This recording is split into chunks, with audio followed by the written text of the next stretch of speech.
The Magic Tree House, Book 9, Dolphins at Daybreak. Chapter 1, Master Librarians. Jack stared out the kitchen window. The sun was not up yet, but the sky was growing lighter. Jack had been awake for a long time. He had been thinking about the dream he'd had. The dream about Morgan Le Fay. "The tree house is back," Morgan had said. "I'm waiting." Jack wished that dreams were real. He missed Morgan's magic treehouse. "Jack!" his little sister Annie appearing in the doorway. "We have to go to the woods, now!" she said. "Why?" Jack asked. "I had a dream about Morgan!" exclaimed Annie. "She said the treehouse is back and she's waiting for us." "That was my dream," said Jack. "Oh, wow," said Annie. "She told you too? So it must be important." "But dreams aren't real," said Jack. "Some dreams aren't, but this one is," said Annie. "I can just feel it." She opened the back door. "I'll see you later." Wait, I'm coming," said Jack. He raced up the stairs. Having the same dream must mean something, he thought. He grabbed his backpack and threw his notebook and pencil into it. Then he ran downstairs. "We'll be back soon, Mom," Jack called into the living room. "Where are you going so early?" his dad called. "Just for a quick walk," said Jack. "It rained last night," called his mom. "Don't get your shoes wet." "We won't." Jack slipped out the door. Annie was waiting for him. "Let's go," she said. The sky was pale gray. The air felt freshly washed. Jack and Annie ran up their quiet street to Frog Creek Woods. They headed between the trees. Soon, they came to the tallest oak in the woods. There was a wooden house high in the treetop. "It is back," whispered Jack. Someone looked out the window of the treehouse. A lovely old woman with long white hair. Morgan Le Fay. "Come up," called the magical librarian. Jack and Annie climbed up the rope ladder and into the treehouse. In the dawn light, they stared at Morgan Le Fay. She looked beautiful in a red velvet robe. Jack pushed his glasses into place. He couldn't stop smiling. "We both had dreams about you," said Annie. "I know," said Morgan. "You do?" "Yes, I sent them to you," said Morgan, "because I need your help." "What kind of help?" said Jack. "Merlin the magician has been up to his tricks again," said Morgan.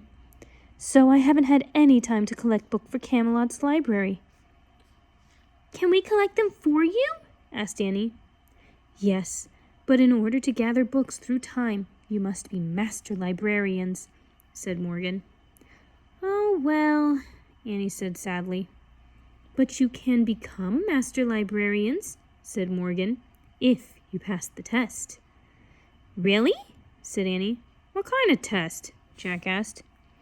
"You must show that you know how to do research," said Morgan, "and show that you can find answers to hard questions." "How?" asked Annie. "By solving 4 riddles," said Morgan. She reached into the folds of her robe and pulled out a rolled-up paper. "The first riddle is written on this ancient scroll. This book will help you find the answer." She held out a book. On the cover were the words, "Ocean Guide." "This is where you have to go," said Morgan. "The ocean? Oh, boy!" said Annie. She pointed at the cover. "I wish we—" "Stop!" Jack grabbed Annie's hand. "How will we know if we found the right answer to the riddle?" he asked Morgan. "You will know," Morgan said mysteriously. "I promise you will know." Jack let go of Annie's hand. She pointed again at the cover and finished her wish. "I wish we could go there." The wind started to blow. "Are you coming with us, Morgan?" Jack said. Before Morgan could answer, the treehouse started to spin. Jack squeezed his eyes shut. The treehouse spun faster and faster, and then Everything was still, absolutely still. Jack opened his eyes. Morgan Le Fay was gone. Only the ancient scroll and the ocean book were left in her place. Chapter 2. The Reef.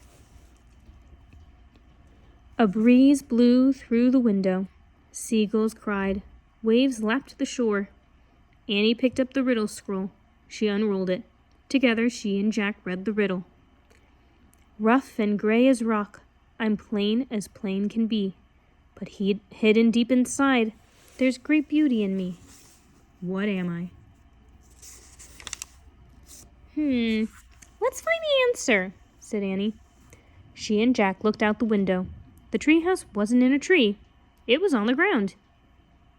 Why is the ground pink? I don't know, said Annie, but I'm going out there. I'm going to do a little research first, said Jack. Annie climbed out of the treehouse. Jack picked up the ocean book and flipped through it. He found a picture of a pink island surrounded by water. He read, "This is a coral reef. Corals are tiny sea animals. After they die, their skeleton remains. Over time, the reef builds up from stacks of coral skeletons." "Oh man, tiny skeletons," said Jack, who pulled out his notebook and wrote, "Millions of coral skeletons." Jack, come look at this, cried Annie. "What is it?" "I don't know, but you'll love it," she said. Jack threw his notebook and the ocean book into his pack. He climbed out the window. "Is it the answer to the riddle?" he called. "I don't think so. It doesn't look very plain," said Annie. She was standing at the edge of the water. Beside her was a strange-looking machine. Jack hurried over the bumpy coral to get a better look. The machine was half on the reef and half in the clear blue water.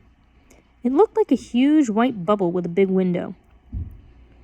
"Is it a special kind of boat?" asked Annie. Jack found a picture of the machine in the ocean book. He read, "Scientists who study the ocean are called oceanographers. Sometimes they travel in small diving vessels called submersibles or mini-subs to study the ocean floor." "It's a mini-sub," said Jack. He pulled out his notebook. "Let's get inside," said Annie. "No," said Jack. Actually, he did want to see what the sub looked like inside, but he shook his head. "We can't. It's not ours." "Just a tiny peek," said Annie. "It might help us figure out the riddle." Jack sighed. "Okay, but we have to be careful. Don't touch anything," he said. "Don't worry," said Annie.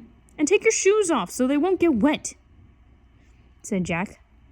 He and Annie slipped off their shoes and socks and threw them toward the treehouse. Then they stepped carefully over the sharp coral. Annie turned the handle on the hatch of the mini-sub. It opened. She and Jack climbed inside. The hatch slammed shut. The mini-sub was tiny. 2 seats faced the big window. In front of the seats was a computer built into a control panel. Annie sat down. Jack opened the ocean book and read more on the mini-sub page. Mini-subs have a strong hull to keep air in and protect those aboard from water pressure. Computers are used to guide the mini-sub through the ocean. "Oops," said Annie. "What's wrong?" Jack looked up. Annie was waving her hands in front of the computer. Now the screen showed a map. "What's going on?" said Jack. I just pressed a few keys," said Annie. "What? I said not to touch anything," said Jack. An air blower came on. The mini-sub jerked backwards. "Get out!" said Jack. He and Annie scrambled for the hatch. Jack grabbed the handle, but they were too late. The mini-sub slid off the reef. Then it dove silently down into the deep.